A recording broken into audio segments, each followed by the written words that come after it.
The G7 summit in Kananaskis, Alberta, June 2025, looked like business as usual. Leaders shaking hands, trading optimistic sound bites, and cameras capturing every diplomatic gesture. The picturesque mountain backdrop and carefully choreographed photo ops gave the impression of unity and progress. But beneath the surface, tensions simmered between US President Donald Trump and Canada's new Prime Minister Mark Carney.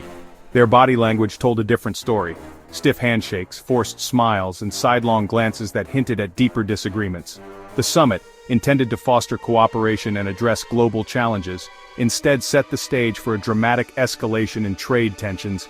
Behind closed doors, heated debates and pointed exchanges replaced the usual diplomatic pleasantries. On July 11th, President Trump sent Carney a blunt ultimatum. The US would impose a 35% tariff on a wide range of Canadian imports, effective August 1st. The message was clear. Washington was ready to up the ante, and the clock was ticking. This was a sharp jump from the 25% tariffs already in place, and it sent shockwaves through both governments. Markets reacted instantly, with investors scrambling to assess the fallout and businesses bracing for impact. Trump's justification?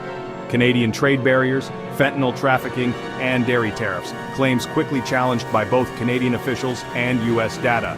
The White House insisted these issues were hurting American workers and threatening US security, but critics called the evidence thin and the timing suspicious. Less than 0.1% of seized fentanyl comes from Canada, and US dairy exports hadn't even hit the quotas that would trigger Canadian tariffs. The numbers simply didn't add up, fueling accusations that the tariffs were more about politics than policy. The move seemed more about political posturing than real grievances. With a US election looming, Trump's tough stance on trade played well with his base, while Carney faced pressure to defend Canadian interests. Carney, elected on a platform of Canadian independence, had been pivoting toward Europe and the UK, seeking new alliances and trade deals.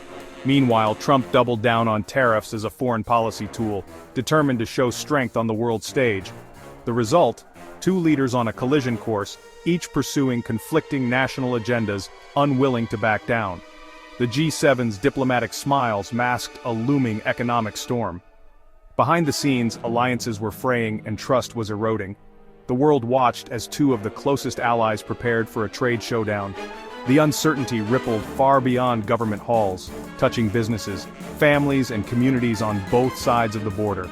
The stage was set for a confrontation that could reshape North American trade and redefine the relationship between two nations that once prided themselves on partnership and trust. Faced with a major economic threat, Canada didn't retaliate immediately. Instead of responding with force, Canadian leaders took a moment to assess the situation, weighing the potential consequences of a tit-for-tat escalation.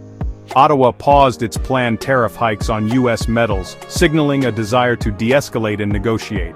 This unexpected restraint sent a clear message to both domestic and international audiences. Canada was committed to finding a peaceful resolution, even under pressure. Prime Minister Carney, even while on vacation, made it clear. Canada would defend its interests, but preferred dialogue over escalation. His public statements emphasized the importance of diplomacy, reassuring Canadians that their government was acting thoughtfully, not impulsively. This move positioned Canada as the reasonable actor, putting pressure on Washington to negotiate in good faith. By taking the high road, Ottawa hoped to encourage a more constructive approach from its southern neighbor. The deadline for a deal shifted repeatedly, with August 1st now looming as the critical date. Each passing day added urgency, as businesses and workers on both sides of the border watched anxiously. If talks fail, both sides threaten to expand tariffs, risking a full-blown trade war. The stakes are high, with industries and livelihoods hanging in the balance. Canada's strategy: hold current 25% counter tariffs, pause escalation, and challenge the US to find a solution. This approach aims to protect Canadian jobs while keeping the door open for compromise. It's a high-stakes gamble, betting that calm diplomacy can outlast aggressive tactics. The outcome could set a precedent for future disputes between major trading partners. The world waits to see if reason will prevail over rhetoric. Global markets and governments are watching closely, aware that the ripple effects could be felt far beyond North America. The next move is Washington's. All eyes are on the US administration as the clock ticks down. Tariffs are taxes on imported goods, designed to make foreign products more expensive and protect domestic industries. The US threatens a 35% tariff on Canadian goods, aiming to pressure Canada into trade concessions. Canada responds with its own counter-tariffs, targeting politically sensitive American products. The goal: create enough economic pain to force the other side to back down. But this tit-for-tat can quickly spiral into a trade war, disrupting supply chains and raising costs for everyone. Businesses face uncertainty, higher prices, and potential job losses. Tariffs may protect some industries short-term, but widespread use can damage both economies.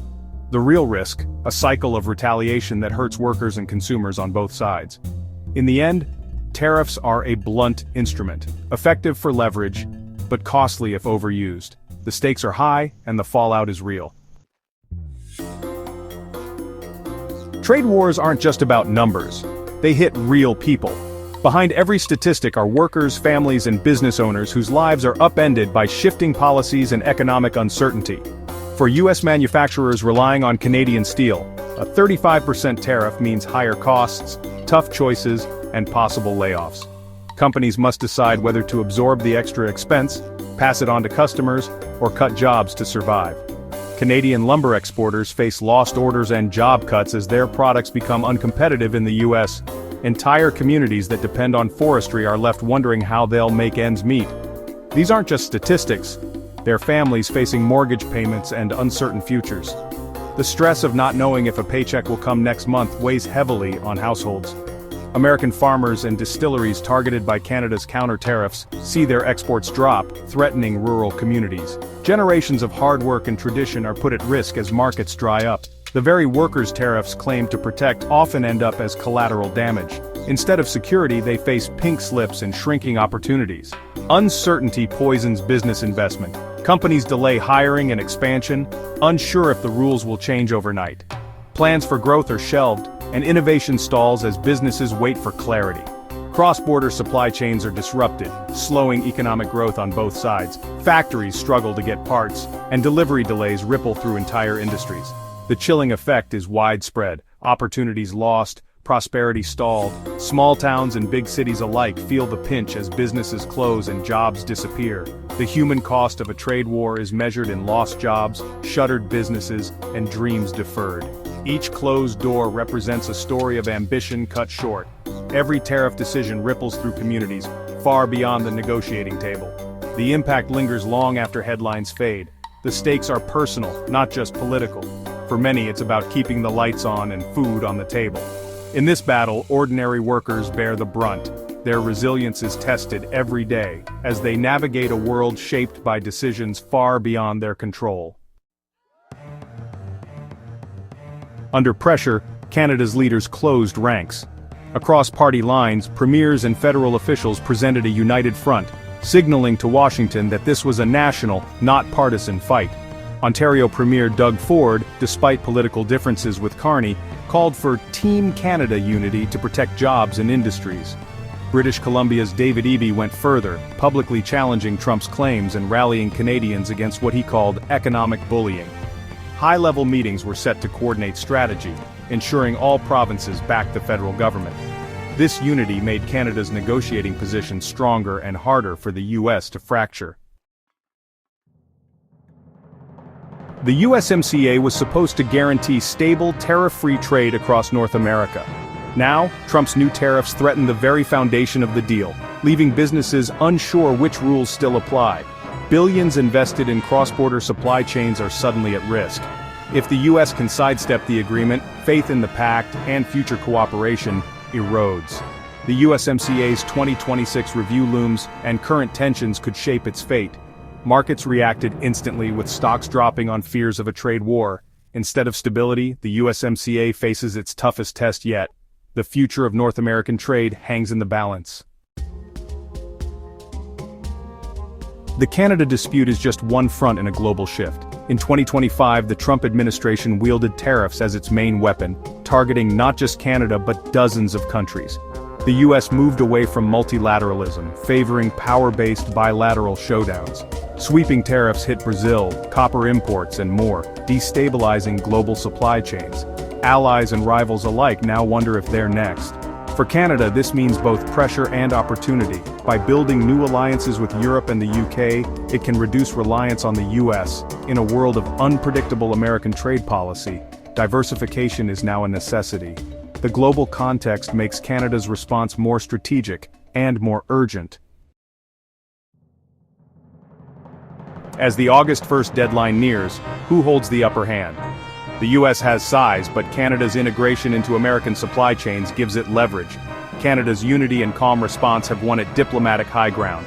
Several outcomes are possible: a last-minute deal, a damaging trade war, or another deadline extension. Both leaders face tough political calculations, Trump balancing toughness with economic fallout, Carney defending Canadian interests without risking prosperity. For now, Canada's strategy of calm defiance is holding. But in this volatile climate, everything could change overnight. The next few weeks will decide the future of Canada-US relations.